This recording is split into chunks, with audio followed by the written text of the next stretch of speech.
et j'aimerais parler de la confiance en Dieu. La confiance en Dieu sera mon partage du jour. Bien-aimé, c'est pas facile hein, quand on dit et confiance en Dieu, et confiance en Dieu, et confiance en Dieu. C'est un mot complexe, tellement complexe lorsqu'on vit des situations dramatiques, difficiles, ou lorsque nous sommes en pleine pression. Tellement qu'on est dans la pression maintenant, et la pression est présente maintenant, mais tu entends cette voix intérieure où tu entends les autres te disent aie confiance en Dieu. Mais Seigneur, comment faire? C'est pas comme si je doutais de toi sur place, mais les problèmes que j'ai augurent des solutions. Il faut que je réagisse, il faut que je sois rapide. Shalom, ma précieuse, je pensais même à toi.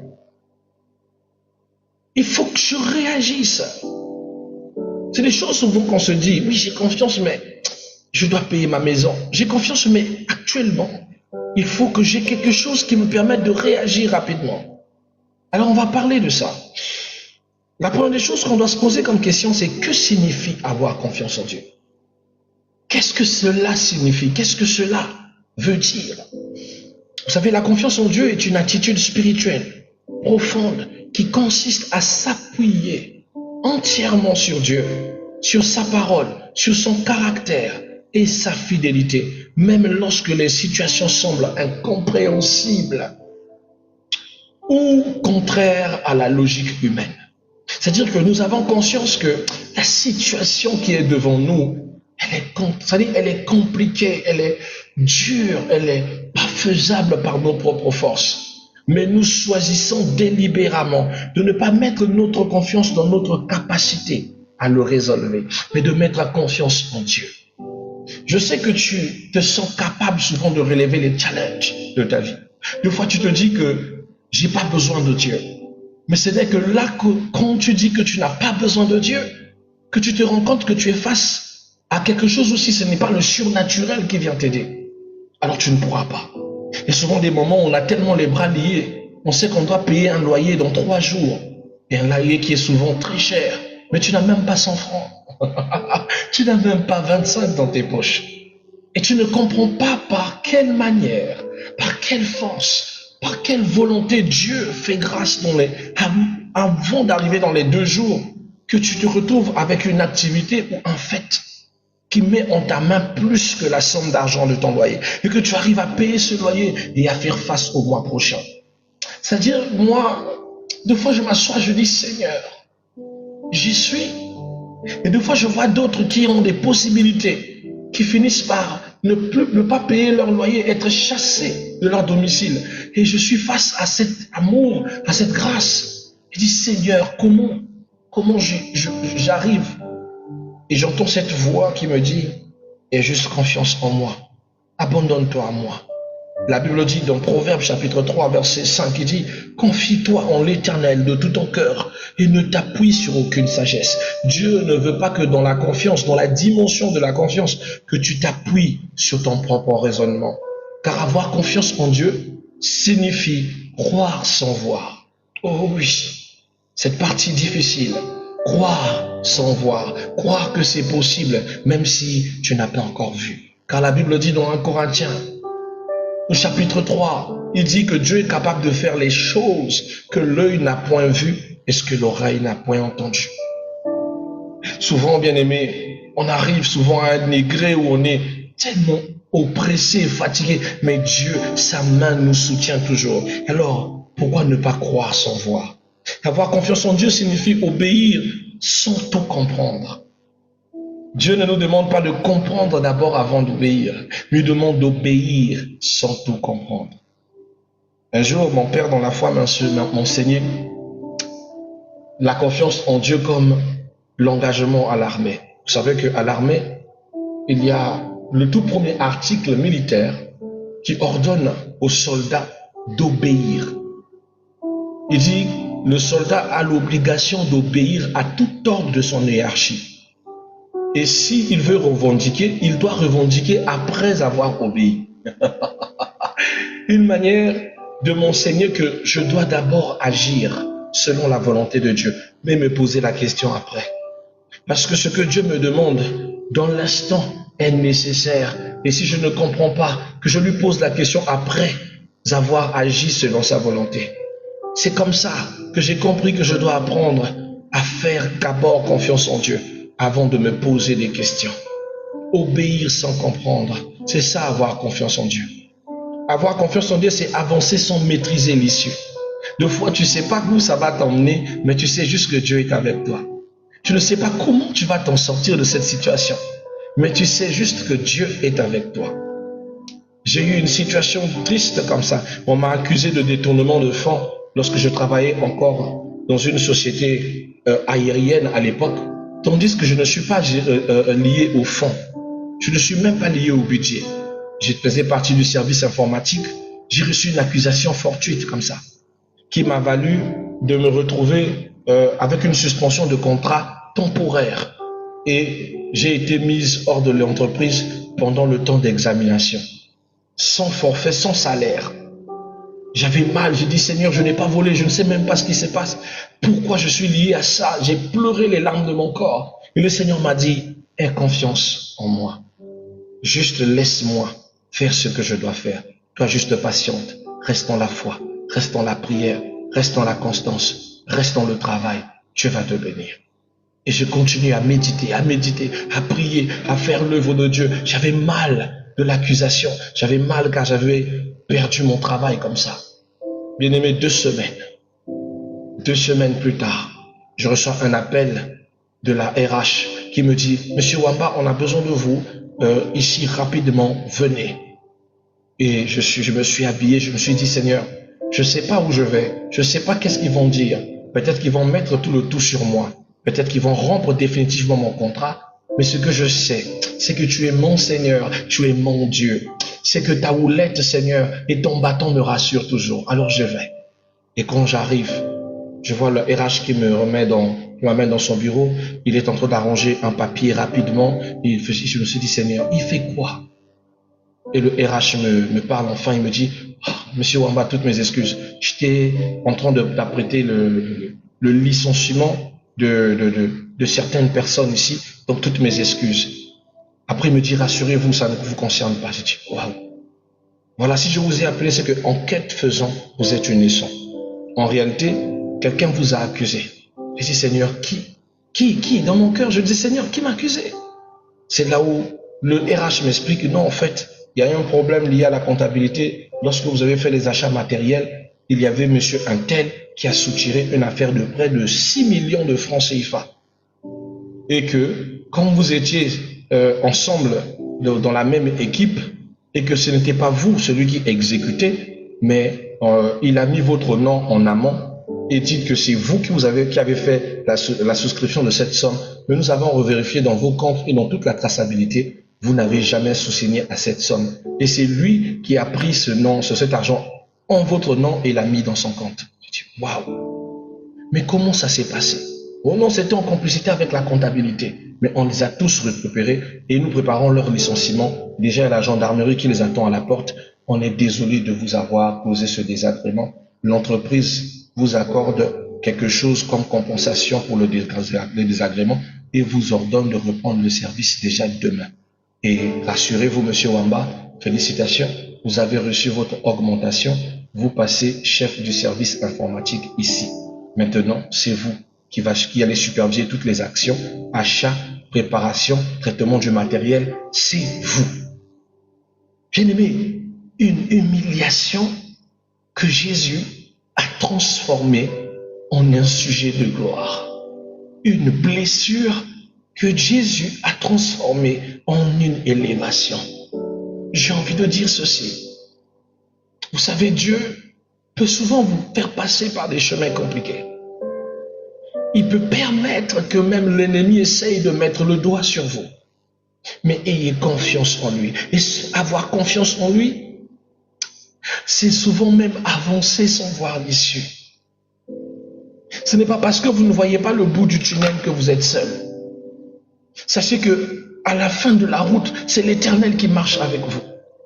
S'il vous conduit sur le chemin, ayez confiance en lui. Il ne vous laissera pas. J'ai été récompensé par la grâce de Dieu. J'ai touché une compensation de près d'1,2 million pour avoir été mal jugé et d'avoir vu le préjudice de mon nom dans cette société. Et j'ai été élevé au rang de haut cadre. Et à cette période, j'avais accédé à cette société, je n'avais qu'un CAPES, certificat d'aptitude professionnelle, en informatique. Mais voilà que je me retrouvais en train de devenir un cadre. À cause de ma loyauté, à cause de la relation avec mon Dieu, à cause de mon travail dévoué. Et à cause de la confiance en Dieu. Et j'ai compris que je ne peux pas douter sur ce Dieu. Et je ne peux pas.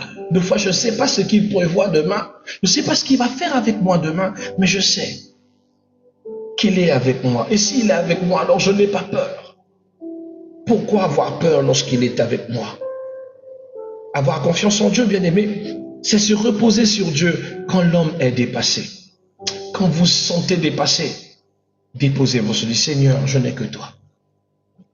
En cette fin d'année, je n'ai que toi. Pour cette épreuve, moi, je n'ai que toi. Comment vais-je payer ma maison? Je n'ai que toi. Comment vais-je faire face aux responsabilités? Oh Seigneur, tout est fermé, mais moi, je n'ai que toi. Se remettre entièrement à Dieu, car la confiance n'est donc pas une émotion, mais une décision spirituelle. Alors, ce que représente la confiance? Qu'est-ce que représente la confiance? Vous devez savoir que la confiance plutôt, elle représente une reconnaissance de la souveraineté de Dieu. Celui qui est dans la confiance reconnaît que Dieu est souverain dans sa vie. Celui qui fait confiance en Dieu reconnaît sa souveraineté et que Dieu règne sur son existence. Faire confiance à Dieu, c'est reconnaître qu'il est au-dessus du temps, des circonstances, de la logique humaine. Ésaïe chapitre 55 verset 8 dit « Mes pensées ne sont pas vos pensées et vos voix ne sont pas mes voix. Les voix de l'Éternel ne sont pas les nôtres. » Il fait ce qu'il veut et nous reconnaissons sa supériorité. Celui qui fait confiance à Dieu accepte que Dieu sait ce qu'il fait et il sait ce qu'il dispose, même si je ne le sais pas. Dieu voit ce qu'il ne voit pas et prépare ce que nous ne comprenons pas. Il sait. La deuxième des choses que vous devez savoir, c'est que la confiance, c'est une dépendance totale à Dieu. Car la confiance véritable détruit l'illusion. Il brise les fausses a priori. Alléluia. J'aime la Bible dans Jérémie 17, verset 5 à 7. Il est écrit, maudit soit l'homme qui se confie à l'homme. Béni soit l'homme qui se confie en l'Éternel. Maudit soit l'homme qui se confie à l'homme. Mais béni soit l'homme qui se confie en l'Éternel. Plus l'homme fait confiance à Dieu, plus il devient libre intérieurement, car il n'est plus prisonnier de ses propres limites. Plus vous faites confiance en Dieu, plus vous devenez libre intérieurement. Intérieurement, vous n'êtes plus prisonnier de vos limites, parce que Dieu ne le permettra pas, et Dieu brisera vos limites. Je m'en souviens encore, il y a de cela 7 mois, 8 mois passés. Quand je fais le choix de la maison où j'allais vivre, le Seigneur m'a dit, c'est là que tu vas habiter. Et je vois le prix, je souriais, j'ai dit, ah Seigneur, avec mes réalités et mon business, mes activités que je fais, je suis entrepreneur, ça ne paye pas tout le temps. 2 fois, il faut attendre 3 mois après, 4 mois après, Seigneur, ça ne va pas être facile. Et tu sais que je ne compte que sur toi. Ça va être difficile, j'ai l'école des enfants, il faut nourrir ma famille, Cette maison est trop chère par rapport à mon budget. Le Seigneur me dit, hey, je veux que tu prennes cette maison. C'est là que tu vas vivre. Chaque mois, tu ne manqueras pas de quoi payer cette maison. Je serai avec toi. Je marcherai avec toi. Respecte juste les termes de mon alliance avec toi.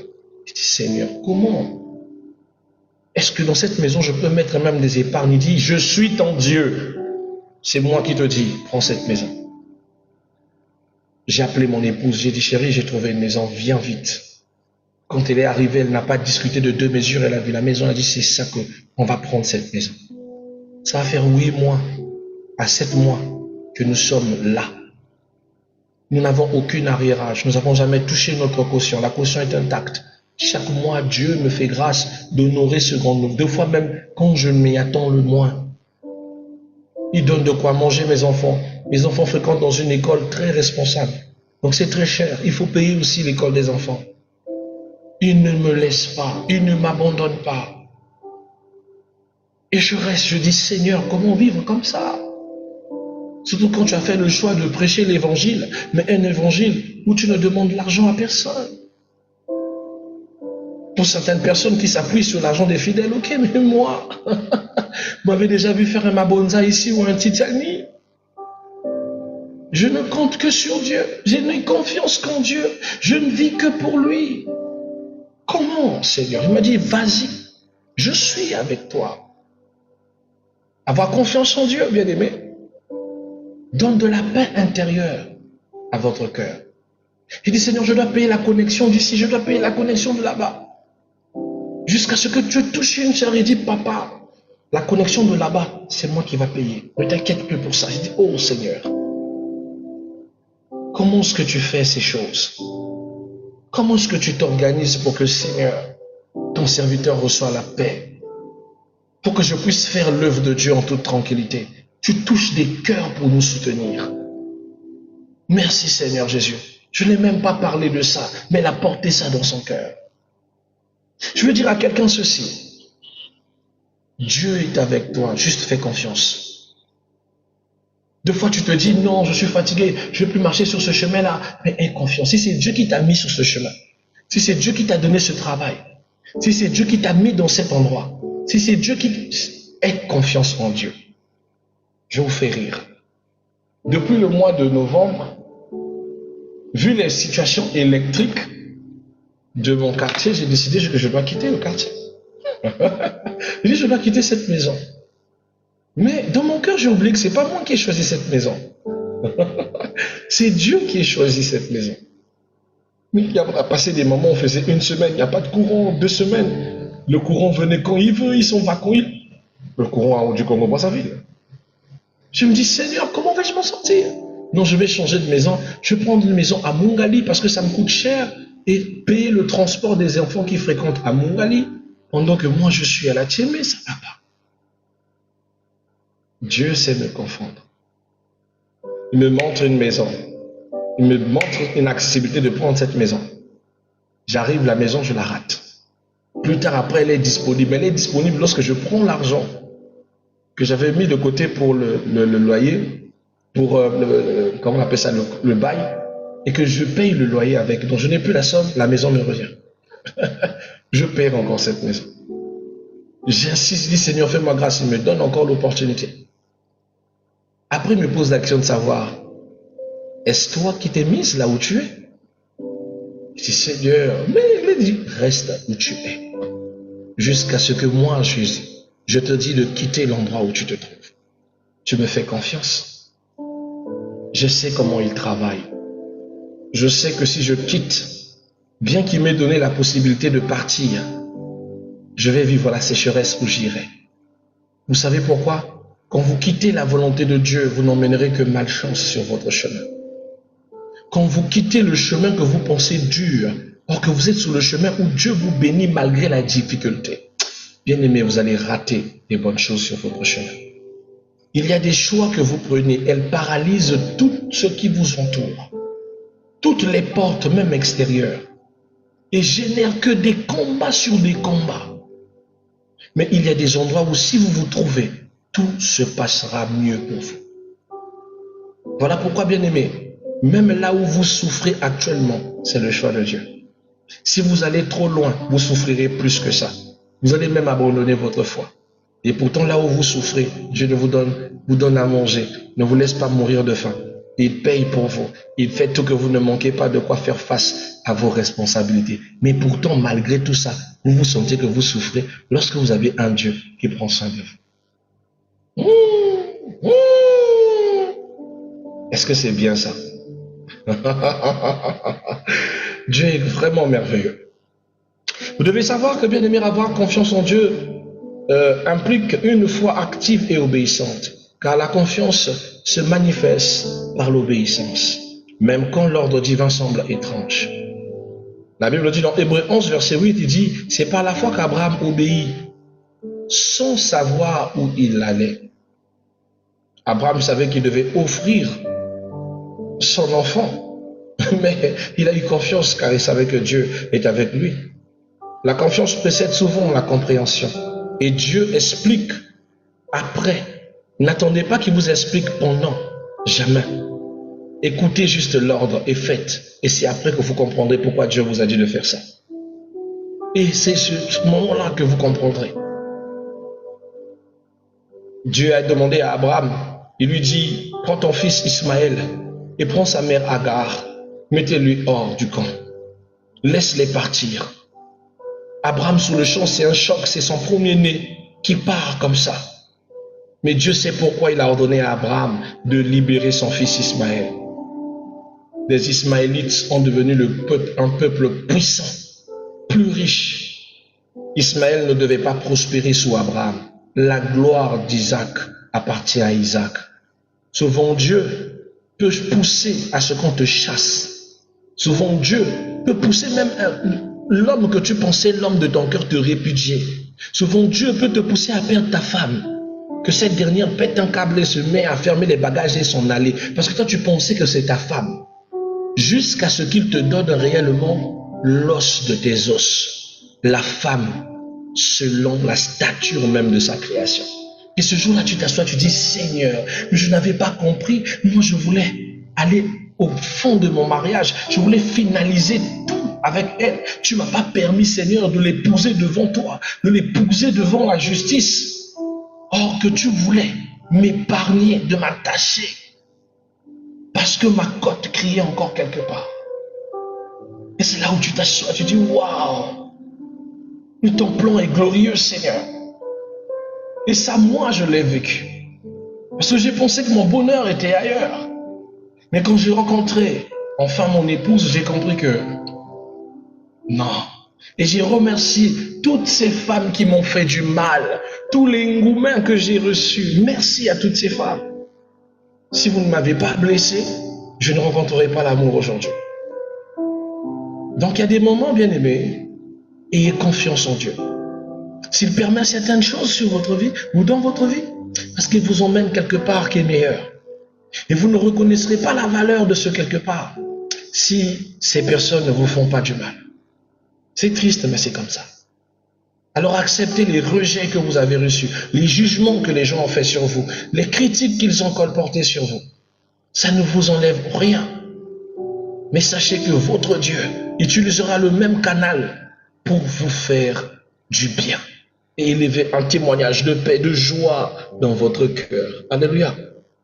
Une des choses encore que j'aime, c'est le mystère de la confiance en Dieu qui dépasse l'homme. Vous savez, Dieu agit souvent dans le silence et l'homme veut des réponses immédiates. Mais Dieu travaille parfois dans le silence pour former la foi. Il n'est pas bavard. La Bible dit dans Psaume chapitre 46, verset 10, il dit « Arrêtez et sachez que je suis Dieu. » Ayez confiance en lui, mes bien-aimés. La Bible dit, le silence de Dieu n'est pas son absence, mais un laboratoire spirituel où il façonne la maturité. Souvent, Dieu prend son calme. C'est pas parce qu'il vous a abandonné, mais c'est qu'il est en train d'agir dans l'ombre. Organisez tout pour votre bonheur. Dieu utilise l'épreuve pour révéler sa gloire.